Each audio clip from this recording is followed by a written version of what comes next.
সকল যান্ত্রিক পাওয়ার ট্রান্সমিশনের মধ্যে গিয়ার হলো শক্তির সঞ্চালনের সেরা উপায়। এটি বেল্টের মতো স্লিপ করে না এবং দীর্ঘমেয়াদী উচ্চ দক্ষতা বজায় রাখে। গিয়ার মূলত দাঁতযুক্ত একটি চাকতি। যখন দুটি গিয়ার একে অপরের সাথে যুক্ত হয়ে ঘোরে, তখন এদের দাঁতগুলি একটির সাথে অন্যটি লেগে শক্তি সঞ্চালন করে। একে মেশিং বলা হয়।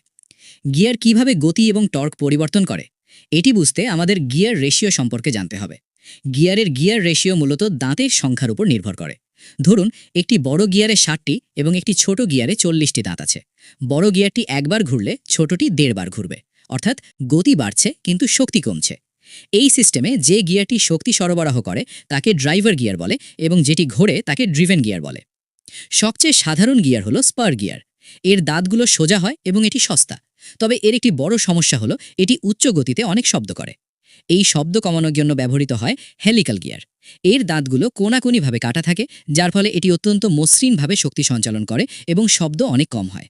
তবে এটি তৈরি করা বেশ জটিল এবং ব্যয়বহুল। গতি আরও বাড়ানোর জন্য হেরিং বোন গিয়ার ব্যবহৃত হয়। এটি মূলত দুটি হেলিক্যাল গিয়ারের সংমিশ্রণ। এটি উচ্চ গতির জাহাজ বা রেসিং কারের ইঞ্জিনে ব্যবহৃত হয়। লগারিদমিক স্পাইরাল গিয়ার বা প্যারেট গিয়ারের দাঁতগুলো তোতা পাখির ঠোঁটের মতো বাঁকানো থাকে।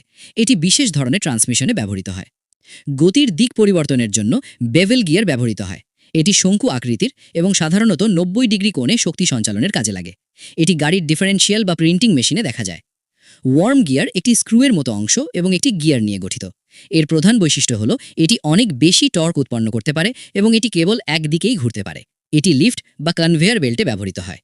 ঘূর্ণন গতিকে রৈখিক গতিতে পরিবর্তনের জন্য র্যাক এবং পিনিয়ন গিয়ার ব্যবহৃত হয়। এটি গাড়ির স্টিয়ারিং সিস্টেমে ব্যবহৃত হয়।